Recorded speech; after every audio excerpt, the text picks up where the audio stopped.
नाशिकमध्ये कांदा उत्पादक शेतकऱ्यांच्या प्रश्नावर आमदार रोहित पवार यांनी आक्रमक भूमिका घेत सरकारवर जोरदार निशाणा साधला आहे. लासलगाव बाजार समितीत शेतकऱ्यांशी संवाद साधताना त्यांनी कांद्याला मिळणारा कमी दर, वाढलेला उत्पादन खर्च आणि नाफेडच्या कारभारावर गंभीर प्रश्न उपस्थित केले.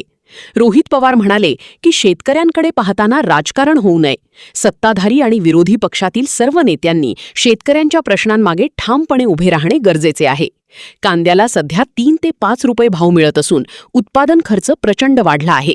त्यामुळे शेतकऱ्यांना न्याय मिळाला पाहिजे. त्यांनी मागील कांदा अनुदानावरही प्रश्न उपस्थित करत मागील वेळी 200 रुपये अनुदान जाहीर करण्यात आले होते, मात्र फक्त 50 रुपयेच देण्यात आले. उर्वरित 150 रुपयांचे काय झाले असा सवाल केला. तसेच नाफेडवर भ्रष्टाचाराचे आरोप करत नाफेड मोठ्या प्रमाणात भ्रष्टाचार करत आहे. बाजार समितीला विश्वासात घेऊन कांदा खरेदी करण्यात आली पाहिजे असेही त्यांनी म्हटले. रोहित पवार यांनी पुढे सांगितले की आजचे आंदोलन केवळ 1% आहे. शेतकऱ्यांनी ठरवले तर सरकारला ताकद दाखवून देऊ शकतात. नाशिकहून दिल्लीकडे जाणारा रस्ता बंद करू. येत्या 26 तारखेला रास्ता रोको आंदोलन करण्यात येणार आहे. यावेळी त्यांनी शेतकऱ्यांसाठी शाश्वत धोरणाची मागणी करत स्मार्ट सिटी भागात शासनाकडून कांदा पाठवला जात असल्याने स्थानिक शेतकऱ्यांच्या कांद्याला भाव मिळत नसल्याचा आरोप केला. तसेच पाशा पटेल यांच्यावर टीका करत समितीने नेमके काय काम केले असा सवालही उपस्थित केला. पाशा पटेल यांच्या अध्यक्षतेखाली एक समिती. पाशा पटेल अशी व्यक्ती आहे, फक्त गॉगल बदलता येतात, रंगीबेरंगी गॉगल घालतात, भाषा खालच्या लेवलला त्या ठिकाणी घेऊन जातात, कपडे तर ते अतरंगी घालतात. आता जो माणूस इतका हवेत गेलेला आहे त्याला शेतकऱ्याला काय पाहिजे कसं कळणार? त्यामुळे तुम्ही कमिटी फॉर्म केली 9 महिन्यापूर्वी, त्या काय भज्या तळल्यात का आतापर्यंत? मग आता माहित नव्हतं की आता कुठेतरी रब्बीचा कांदा मार्केटमध्ये येणार आहे आणि त्याच्या आधी 2 महिने आधी धोरण व्हायला पाहिजे होतं. आणि मग तुम्ही एसी मध्ये बसता, टाइमपास करता, गॉगल घालता, तमाशा करता आणि इथं मात्र गरिबाचा जीवनाचा तमाशा त्या ठिकाणी होतो. 2 महिन्यापूर्वी कुठेतरी अहवाल बाहेर निघायला पाहिजे होता, अजून आला नाही. मग त्यांनाच विचारा तुम्ही करताय काय? त्यामुळे काय आहे की फक्त दिखावा करून चालणार नाही. तर काल मुख्यमंत्री साहेबांनी सांगितलं 12.5 रुपयाला घेतो. आज 2023ला तुम्हीच बोलला होता 24 रुपयाला घेतो. मग त्यावेळेस इलेक्शनच्या आधी 24 रुपये तुम्हाला बरे वाटतात आणि ठीक आहे तेव्हा तुम्ही डिक्लेअर करून नंतर घेतलं नाही ते वेगळी गोष्ट. आता 12.5ला घेऊन तुम्ही काय करणार आहात? अहो खर्चच वाढलेला आहे. खर्च काय आपण शेतकऱ्याला वाढवलेला नाही, ह्याच्यामध्ये खर्च का वाढलाय? खताच्या किमती वाढलेल्या आहेत. त्याचबरोबर उत्पादन कमी झालेलं आहे. यंदा उत्पादकता कमी झाली का? अवकाळी पाऊस, गारपीट जी काही या भागामध्ये शेतकऱ्याची झालेली आहे. 5 ट्रेलर उत्पादन जिथं निघणार आहे तिथं 3 ट्रेलर निघायला लागलेलं आहे.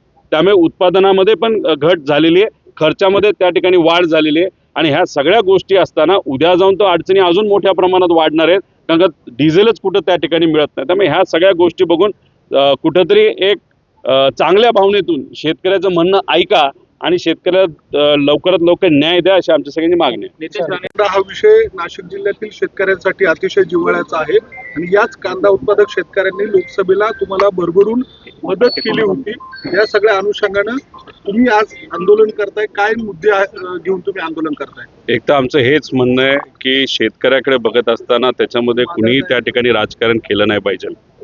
आज जर शेतकरी अडचणीत असेल तर विरोधातले पण आणि सत्तेतले पण जे कोणी नेते असतील, आमदार असतील, खासदार असतील, यांनी भक्कमपणे शेतकऱ्याच्या पाठीमागे उभा राहण्याची जरूरत आहे. आज आम्ही सर्वजण लासलगावला आलेलो आहे, चेअरमन आहेत, सर्व सदस्य आहेत, खासदार साहेब या ठिकाणी आहेत.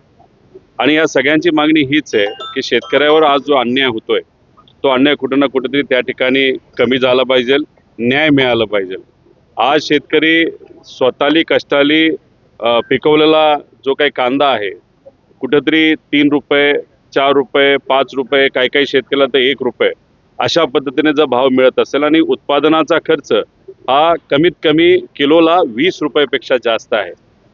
आणि मग असं असताना काल देवेंद्र फडणवीस साहेबांनी आम्ही 12.5 रुपयाली कांदा खरेदी करू, तो सुद्धा 2 लाख टन, म्हणजे रब्बीचा कांदा आपण जर बघितलं तर आपल्या महाराष्ट्रामध्ये 70 लाख टन कांदा बनतो आणि 2 लाख टन तुम्ही घेणार आणि नाफेडकडनं घेणार तर घेणार, पण तुम्ही डायरेक्ट दिल्ली आणि मार्केटला जाऊन विकणार तर उद्या जाऊन जे रेट वाढणार आहेत ते सुद्धा आमच्या शेतकऱ्याचे रेट वाढणार नाही.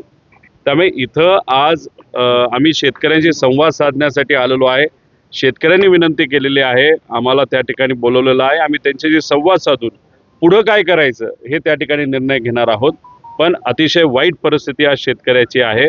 लासलगाव या महाराष्ट्रातलं ठराविक जे मोठे मार्केट कमिटी आहेत त्यातली एक आहे त्यामुळे इथे असणारा शेतकरी मोठ्या प्रमाणात कांदा घेऊन इथं येतो. त्यामुळे इथं शेतकरी आज जो आलेला आहे तो मोठ्या संख्येने आलेला आहे आणि मग त्यांच्याशी संवाद साधून पुढं काय करायचं हे आम्ही सर्वजण ठरवणार आहोत.